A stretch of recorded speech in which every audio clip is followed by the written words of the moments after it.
Hello friend, this is Vikas Pandey and welcome to easytutsforyou.com। आज के इस ट्यूटोरियल में हम देखेंगे नेस्टेड ट्राई स्टेटमेंट्स के बारे में। जैसा कि इसके पहले हम एक्सेप्शन हैंडलिंग पढ़ चुके हैं, किस तरीके से ट्राई और कैच ब्लॉक का यूज़ हम करते हैं। आज हम देखेंगे कि एक ट्राई ब्लॉक के अंदर भी दूसरा ट्राई कैच ब्लॉक हो सकता है।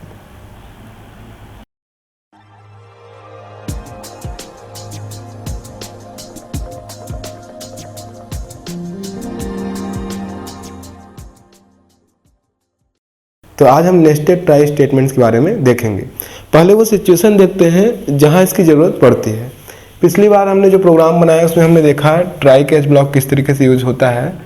ट्राई ब्लॉक के अंदर वे स्टेटमेंट्स होते हैं यहाँ पर जिनके अंदर जहाँ पर एक्सेप्शन आ सकता है, जहाँ पर एक्सेप्शन आ सकता है वो स्टेटमेंट हम ट्राई ब्लॉक के अंदर लिखते हैं। और उसके जस्ट बाद होता है कैच ब्लॉक, और यहाँ पर होता है एक्सेप्शन का टाइप, जो कि संभावना होती है उन लाइंस में आने की। यहाँ पर एक्सेप्शन का टाइप होता है एक्सेप्शन टाइप, और उसका ऑब्जेक्ट यहाँ पर बनाते हैं जो कि वो क्लास है। और उसके बाद इसके अंदर वो स्टेटमेंट्स होते हैं जो कि उसको हैंडल करने के लिए हम लिखते हैं, और यहाँ पर ये क्लोज हो जाता है। तो ये सिंपल ट्राई कैच ब्लॉक है जो अभी हमने प्रोग्राम में पहले यूज़ किया।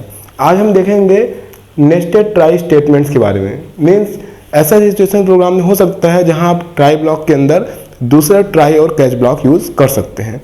तो देखते हैं उसके लिए सिंटैक्स की ऐसी कौन सी सिचुएशन हो सकती है जहां पर हम एक ट्राई ब्लॉक के अंदर नेस्टेड ट्राई स्टेटमेंट्स यूज़ करेंगे। सपोज हम एक कोड लिख रहे हैं और हमारे वहाँ पर जो कोड है मान लीजिए कई लाइंस की है, नंबर ऑफ लाइंस है। अब यहाँ पर किसी एक लाइन पर कुछ एक तरीके का एक्सेप्शन आ रहा है, जबकि दूसरे उसी कोड के दूसरे लाइंस पे दूसरे टाइप का एक्सेप्शन आ सकता है। तो यहाँ पर हम एक ट्राई ब्लॉक के अंदर दूसरा ट्राई कैच ब्लॉक यूज़ कर सकते हैं, जहाँ पर एक पूरा जो कोड है उसमें कोई एक्सेप्शन आने की संभावना होती है। तो उसको हम ट्राई ब्लॉक के अंदर इस तरीके से रखते हैं, और उसके लिए यहाँ पर हम कैच स्टेटमेंट यानी कि कैच ब्लॉक यूज़ करते हैं उस ट्राई के लिए। हो सकता है उस पूरे कोड में और भी किसी प्रकार के एक्सेप्शन आने की संभावना हो उस कोड के अंदर, तो उसके अंदर भी हम उसको हैंडल करने के लिए इसी तरीके से ट्राई और कैच ब्लॉक का यूज़ कर सकते हैं। तो ये हुआ ट्राई ब्लॉक के अंदर ही अगर हम दूसरा ट्राई कैच ब्लॉक यूज़ करते हैं तो इसे हम नेस्टेड ट्राई स्टेटमेंट्स कहेंगे। इसका मतलब यह है कि प्रोग्राम में एक कोड के अंदर मल्टीपल एक्सेप्शन आ सकते हैं जो कि अलग अलग टाइप के होते हैं। तो इनको हैंडल करने के लिए हम ट्राई ब्लॉक के अंदर भी ट्राई कैच ब्लॉक यूज़ कर सकते हैं। सबसे पहले उसका हम सिंटैक्स देखेंगे कि किस तरीके से यूज़ होता है। एग्जैक्टली इसका सिंटैक्स क्या है। तो यहाँ पर सिंटैक्स इस तरीके से होगा। सबसे पहले ट्राई, यहाँ पर स्टेटमेंट मान लीजिए है, यहाँ पर स्टेटमेंट 1 कुछ स्टेटमेंट लिखे हुए हैं, मान लीजिए स्टेटमेंट 2, और ये स्टेटमेंट इस ट्राई ब्लॉक के अंदर है। अगर और भी स्टेटमेंट्स हैं इसके लिए कैच ब्लॉक तो होगा ही जहाँ पर एक्सेप्शन आ सकता है, लेकिन इसके अंदर कुछ ऐसे लाइंस भी हैं जहाँ पर और दूसरे तरीके के एक्सेप्शन आ सकते हैं। तो उसके लिए भी हम इसके अंदर ट्राई और कैच ब्लॉक यूज़ कर सकते हैं। ट्राई, अब यहाँ पर वो स्टेटमेंट्स होंगे जहाँ पर एक्सेप्शन आ सकता है। मान लीजिए स्टेटमेंट 1, स्टेटमेंट 2, और ये ट्राई ब्लॉक ट्राई ब्लॉक बंद किया हमने। और इसके जस्ट बाद यहाँ पर हम इसके लिए कैच ब्लॉक यूज़ करेंगे, कैच, और इसका एक्सेप्शन टाइप एक्सेप्शन टाइप, जिसको हम यहाँ पर बनाएंगे ऑब्जेक्ट। और यहाँ पर आने वाले जो एक्सेप्शन है उसको हैंडल करने के लिए इसके अंदर स्टेटमेंट्स होंगे।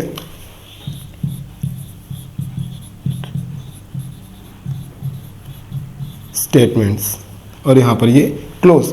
तो आप देखेंगे ये जो ट्राई ब्लॉक है ये आउटर है, आउटर ट्राई ब्लॉक, और उसके अंदर हमने ट्राई कैच का ब्लॉक यूज़ किया है जो कि यहाँ पर ये इनर है। Inner try block. अब यहाँ पर ये ट्राई ब्लॉक यहाँ पर हमने क्लोज किया और ये जो आउटर ट्राई ब्लॉक है इसका अपना कैच ब्लॉक यहाँ पर होगा। तो इस तरीके से लिखेंगे कैच और यहाँ पर एक्सेप्शन का टाइप लिखेंगे एक्सेप्शन टाइप, और यहाँ पर इस ट्राई ब्लॉक के अंदर जो ये कोड है यहाँ पर लिखे गए हैं, इसमें अगर कोई एक्सेप्शन आता है तो उसको हैंडल करने के लिए यहाँ पर स्टेटमेंट्स होंगे।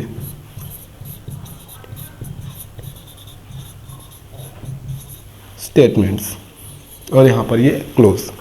तो बहुत ही सिंपल इसका सिंटेक्स है, जैसा कि आप देख पा रहे हैं कि इस ट्राई ब्लॉक के अंदर ये स्टेटमेंट्स यहाँ पर देखिए है। अगर इन स्टेटमेंट्स में कोई एक्सेप्शन आता है तो ये थ्रो होगा और यहाँ से थ्रो होने के बाद ये अपने यहाँ पर कैच ब्लॉक में आएगा और यहाँ पर वो हैंडल होगा, उसको हैंडल करने के लिए स्टेटमेंट्स लिखे होंगे। लेकिन मान लीजिए यहाँ पर एक्सेप्शन नहीं आता है तो ये कंटिन्यू करेगा प्रोग्राम और इसके अंदर कुछ स्टेटमेंट्स ऐसे हैं जहाँ पर दूसरे टाइप के एक्सेप्शन आ सकते हैं। तो उसके लिए हमने एक ट्राई ब्लॉक के अंदर दूसरा ट्राई और कैच का ब्लॉक यहाँ पर यूज़ किया है। अब यहाँ पर अगर एक्सेप्शन आता है इस ट्राई ब्लॉक के अंदर तो यहाँ से ये थ्रो होगा और यहाँ जो कैच ब्लॉक है यहाँ पर कैच होगा और उसके लिए जो हैंडल करने के लिए स्टेटमेंट्स यहाँ पर लिखे गए हैं। तो इस तरीके से ज़रूरत पड़ने पर एक ट्राई ब्लॉक के अंदर भी दूसरा ट्राई और कैच का ब्लॉक यूज़ किया जा सकता है। अब हम एक छोटे से एग्जाम्पल द्वारा इसको समझेंगे।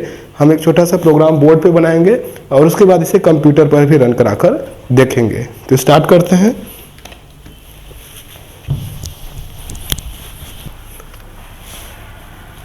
तो इस तरीके से मैं प्रोग्राम को रन कराऊंगा। अगर कमांड लाइन पे इनपुट दे रहा हूं जावा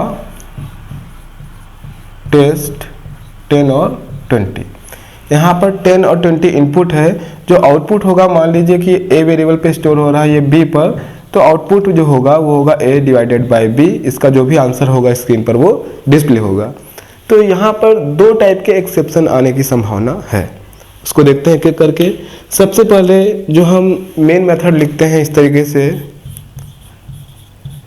पब्लिक स्टैटिक वाइड मेन, और यहाँ पे आर्गुमेंट लिखते हैं स्ट्रिंग जो कि क्लास है स्ट्रिंग, और यहाँ पे इसका बनाते हैं हम ऑब्जेक्ट AR। ये अरे टाइप का होता है, ये अरे होता है। तो जब हम कमांड लाइन पे इनपुट देते हैं तो ये इनपुट जो यहाँ पे दिए गए हैं वो यहाँ पर AR पर जाकर स्टोर होते हैं। तो यहाँ पर मैं इनपुट भले ही इंटीजर दे रहा हूँ 10 और 20, लेकिन ये कमांड लाइन पर दिए गए इनपुट यहाँ AR पर स्टोर होते हैं, ये एज अ स्ट्रिंग स्टोर होते हैं, जो कि एक यहाँ पर ये अरे है। तो पिछली बार हमने प्रोग्राम में देखा था इस तरीके से जो न्यूमेरिक स्ट्रिंग होते हैं उसको हमको फिर से प्रिमिटिव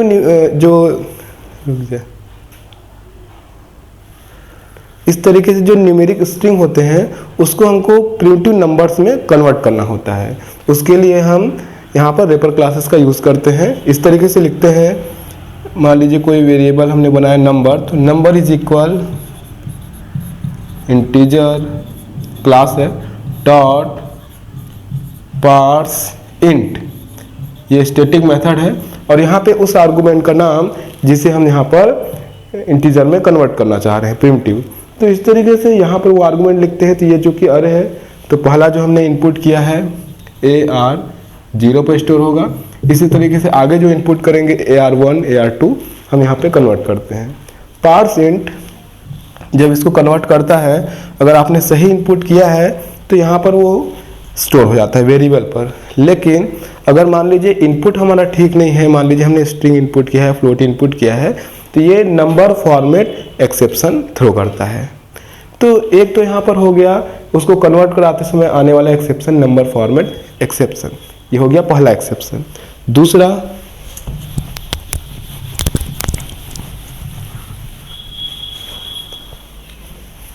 पहला हमने देखा कि यहाँ पर नंबर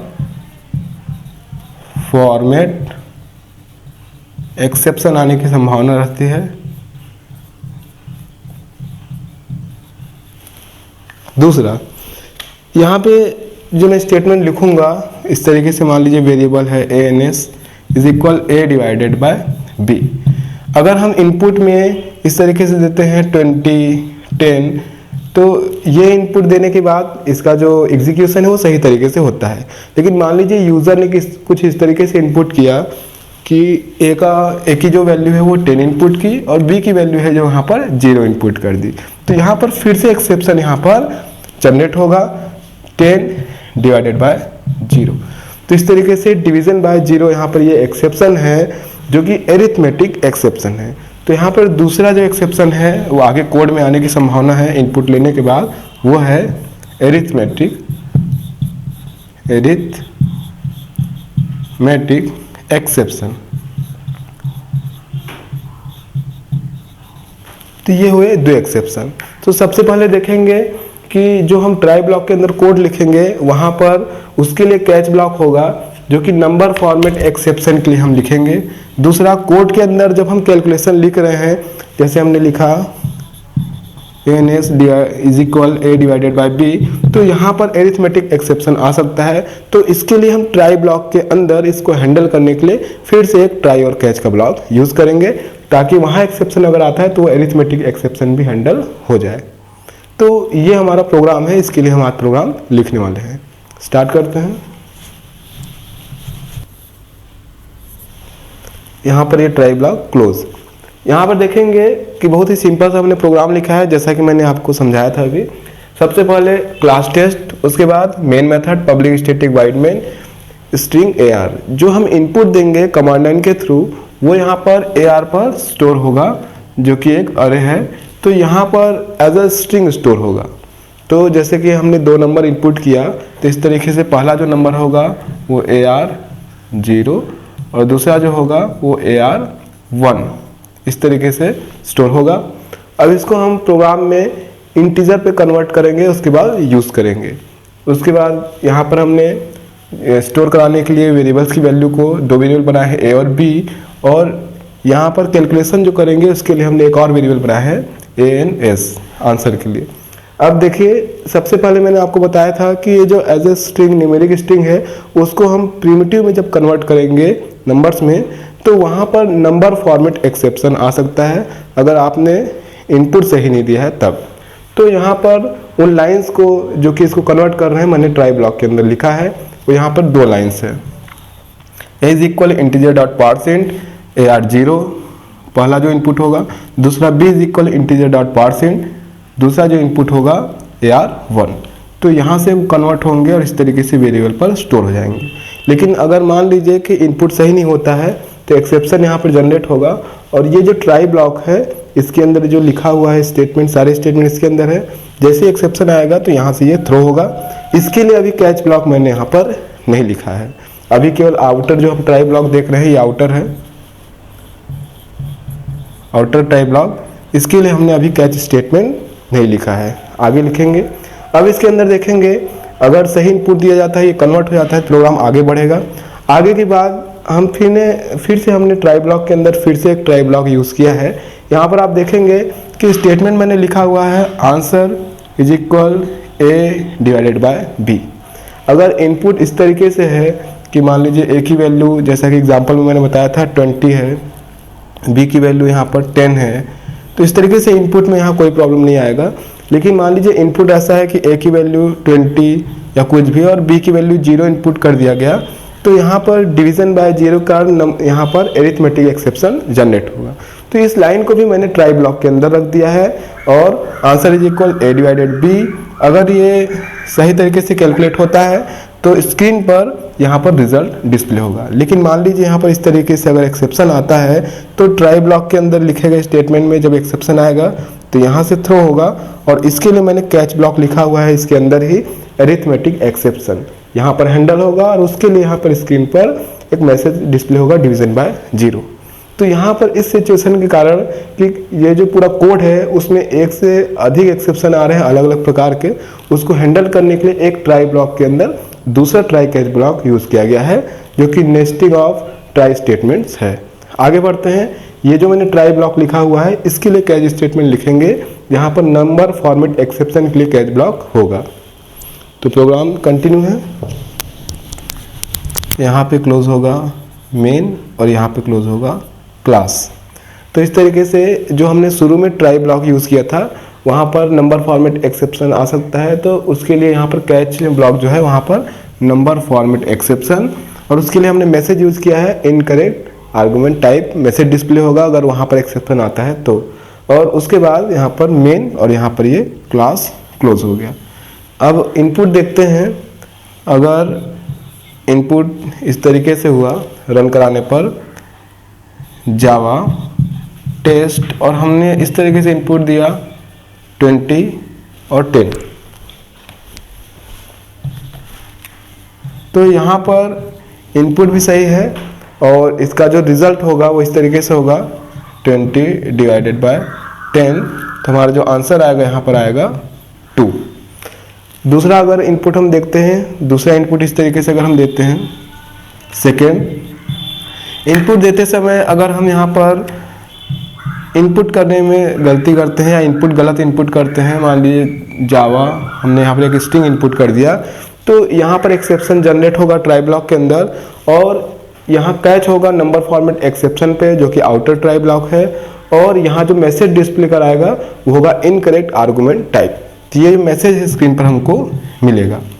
दूसरा, अगर हम इनपुट जो है वो सही तरीके से कर रहे हैं, फॉर्मेट सही है, लेकिन इस तरीके से इनपुट कर रहे हैं 10 और 0, ये थर्ड कंडीशन है, तो यहाँ पर ऐसा इनपुट करने पर वो जो कन्वर्जन है, जो कन्वर्ट करना है हमको, वो लाइन तो सही तरीके से एग्जीक्यूट होंगी क्योंकि ये इंटीजर है और कन्वर्ट हो जाएगा। उसके बाद जब अंदर इनका कैलकुलेशन होगा और इस तरीके से स्टेटमेंट एग्जीक्यूट होगा 10 डिवाइडेड बाय 0, तो यहाँ पर एरिथमेटिक एक्सेप्शन जनरेट होगा, और उसके लिए हमने ट्राई ब्लॉक के अंदर दूसरा ट्राई और कैच का ब्लॉक यूज़ किया है। तो यहाँ पर स्क्रीन पर इसके लिए मैसेज डिस्प्ले होगा डिवीज़न बाय 0, जो कि हमने कोड में लिखा है। तो यहाँ पर प्रोग्राम में हमने देखा कि ऐसे सिचुएशन भी हो सकती है जहाँ हमको ट्राई ब्लॉक के अंदर दूसरा ट्राई कैच ब्लॉक यूज़ करना पड़ सकता है। अब इस प्रोग्राम को हम कंप्यूटर पर रन कराकर देखेंगे।